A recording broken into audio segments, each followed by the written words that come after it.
Progres realisasi bantuan bedah rumah atau rumah baru layak huni di Kabupaten Pesawaran saat ini sudah mencapai 100%.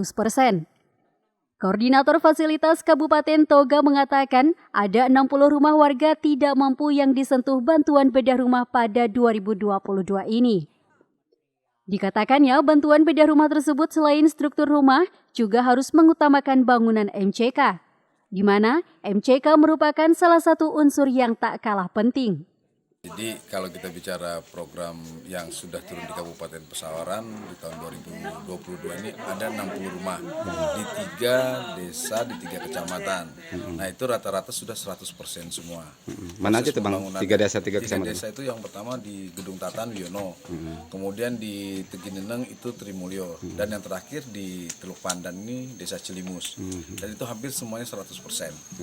Bang, selain bangunan inti yang kita kedepankan, fasilitas-fasilitas apa yang harus dibangun oleh masyarakat penerima bantuan bedah rumah ini Bang, yang harus dilengkapi? Ya, jadi kalau dari rumah itu kan kita harus mengutamakan struktur. Kemudian ada satu hal lagi yang harus diutamakan, itu dia harus punya MCK. Nah, karena kita kan target kita untuk mengurangi stunting yang ada di Kabupaten Pesawaran. Oke, kalau target Bang ini selesai di bulan ini Bang, semuanya 60 rumah Bang? Ya, dan ini di bulan ini sudah selesai semua. Ya. Di bulan ini sudah selesai semua. Oke, siap.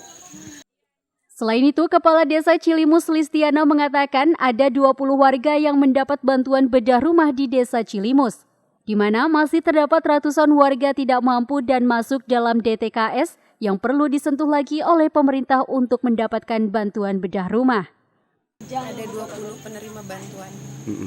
Nah, kriteria dan syarat yang ditentukan oleh pemerintah yang Ibu lakukan verifikasi di lapangan seperti apa yang diusulkan dari desa ini, Bu?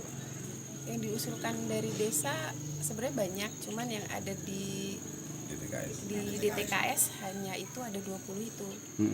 Kalau dari hasil mapping dari desa sendiri, warga yang masuk dalam DTKS dan memang layak untuk mendapat bantuan bedah rumah ada berapa sih kalau kisarannya nih, Bu? Kisarannya masih banyak, masih ratusan. Masih ratusan ya. Tapi di tahun 2022 ini pemerintah menggelontorkan sekitar 20 rumah ya. 20 rumah dari kotanya 20 rumah.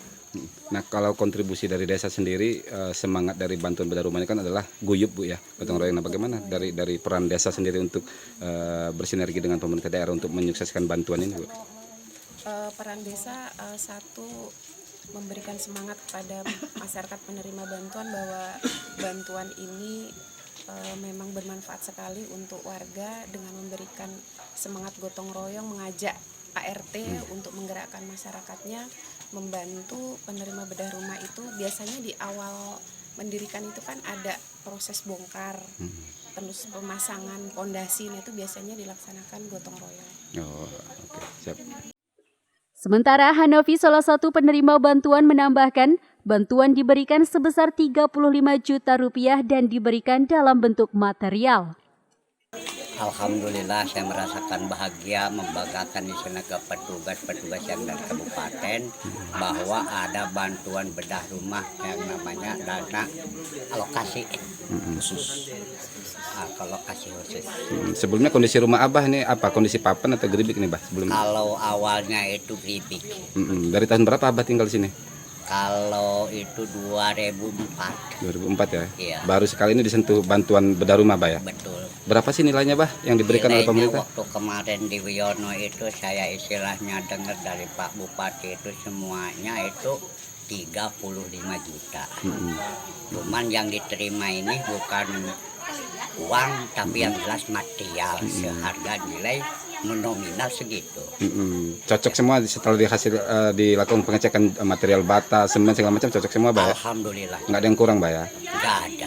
Oke, siap.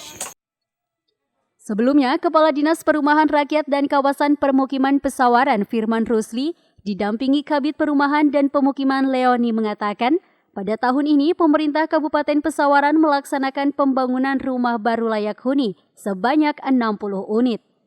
Dengan rincian di Desa Wiono, Kecamatan Gedong Tataan sebanyak 20 unit, Desa Trimulyo, Kecamatan Tegineneng sebanyak 20 unit, dan Desa Cilimus, Kecamatan Teluk Pandan sebanyak 20 unit.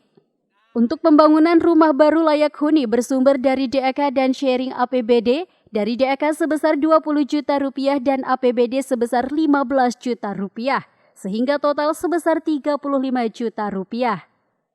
Beberapa kriteria dan persyaratan yang harus dipenuhi oleh calon penerima bantuan untuk mendapatkan bantuan pembangunan rumah baru layak huni ini diantaranya memiliki atau menguasai tanah dengan bukti kepemilikan atau penguasaan yang jelas dan sah, belum memiliki rumah atau memiliki dan menempati satu-satunya rumah dengan kondisi tidak layak huni, belum pernah memperoleh bantuan sejenis untuk program perumahan, berpenghasilan paling banyak sebesar upah minimum kabupaten atau kota atau provinsi.